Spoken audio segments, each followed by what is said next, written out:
कुछ ऐसी बातें हैं जो मैं आपको बताना चाहूँगा भगत सिंह के बारे में कि जो भगत सिंह को जब फांसी की सज़ा होने वाली थी उससे 2 घंटे पहले उनके वकील प्राणनाथ मेहता थे, उनके वकील थे प्राणनाथ मेहता। वो भगत सिंह जी से मिले और उन्होंने कहा, भगत सिंह आपकी कोई आखिरी इच्छा है? तो भगत सिंह ने कहा, जी हाँ, मेरी एक आखिरी इच्छा ये है कि मैं जब भी पैदा हूँ भारतवर्ष में पैदा हूँ। उसके बाद मेहरा जी ने उनसे पूछा, भगत सिंह आप अगले जन्म में क्या चाहोगे? बोला, मैं अगले जन्म में भी यही चाहूँगा कि मैं आज़ाद भारत में पैदा हूँ। बोला, आप अपने युवाओं को, अपने देशवासियों को क्या संदेश देना चाहोगे? तो भगत सिंह ने कहा था कि मैं आखिरी समय जब उनकी मृत्यु से 2 घंटे पहले, जो शहादत से 2 घंटे पहले, उन्होंने कहा था कि साम्राज्यवाद मुर्दाबाद और इंकलाब जिंदाबाद। आप युवा साथियों, छोटे भाइयों, माता बहनों, इंकलाब जिंदाबाद का मतलब क्रांति की जय होता है। भगत सिंह ने बताया था कि क्रांति की जय होनी चाहिए, इंकलाब जिंदाबाद रहना चाहिए। आज भगत सिंह जी हमारे बीच में नहीं है, लेकिन वो हमारी यादों में बसे हुए हैं। भगत सिंह एक बात कहते थे कि जब उनको फांसी की सजा होने वाली थी तो उससे 1 मिनट पहले जब भगत सिंह को कहा गया कि आप किसी को याद करना चाहते हो या कुछ कहना चाहते हो फिर भी, तो उन्होंने एक ही बात कहा था, तीनों ने अपने हाथ पकड़ के, सुखदेव, राजगुरु और भगत सिंह ने, कि आज़ाद हम आज नहीं तो कल होंगे, आज़ाद हम आज नहीं तो कल होंगे, हमारा हिंदुस्तान होगा, हमारी ज़मीं होगी, हमारा आसमां होगा। लेकिन वो जब शहादत पे झूले, जब उन्होंने देश के लिए बलिदानी दी, तो वे, उनके मन में एक लक्ष्य था अंतिम सांस तक कि हमें देश को आज़ादी दिलानी है और हमारी शहादत कहीं ना कहीं देश को आज़ाद लेके जाएगी।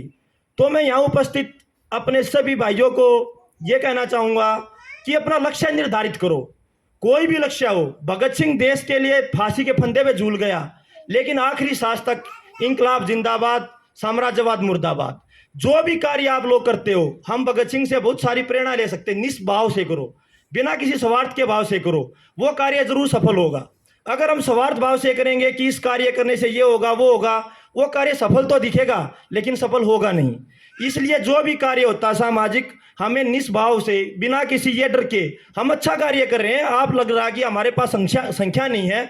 अगर संख्या नहीं महत्व रखती है, जितने यहाँ पे इंसान जुड़े हुए हैं वो 1 से 2 को, 2 से 3 को बताएंगे। अच्छा कार्य करते वक्त हम अकेले भी हों तो हमें संकोच नहीं करना चाहिए।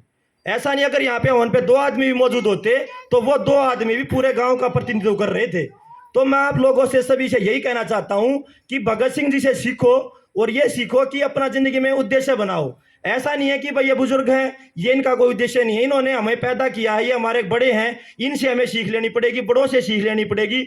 ऐसा नहीं है कि बड़े बड़े छोटे सभी मिलकर चलेंगे तभी नौजवान होता है। एक से एक बढ़कर चलेगा तो भगत सिंह का जो मार्ग था वो सफल होगा, उद्देश्य जो हम जयंती मना रहे हैं ये भी सफल होगी। और भगत सिंह तो यहाँ तक कहते थे कि इतना इत्तेफाक रखती है मेरी कलम मेरे विचारों से कि मोहब्बत भी लिखना चाहूँ तो इंकलाब लिख देती है। तो उनकी भावनाओं को अपने सपनों में संजो, ज़्यादा हमारे पास कहने के लिए नहीं है। बस मैं फिर उसी बात पर आता हूँ कि जो भी कार्य करो इसी तरीके से करते रहो, अच्छे कार्य करते रहो, निस्वार्थ भाव से करो। अकेले चलोगे तभी भी अच्छा कार्य करोगे तो सफल होगा, बुरा कार्य करोगे तब हमें शर्म महसूस होती है कि हमें किसी की ज़रूरत है। अच्छा कार्य कर रहे हो, करते रहो। आगे भी अगर कोई भी किसी तरह कार्य हो तो सभी साथ मिल के चलो, सामाजिक कार्य करो, आगे बढ़ो। और कोई ऐसा कार्य हो उसको गांव के विकास के लिए कोई और भी हो, वो भी मुद्दे उठाओ और वो मुद्दे सोल्व होंगे, ऐसी बात नहीं है। अकेला चना भाड़ नहीं फोड़ सकता लेकिन आग जरूर फोड़ सकता भाई। तो अकेले चलो, सत्य के मार्ग पर चलो, ये सीखो।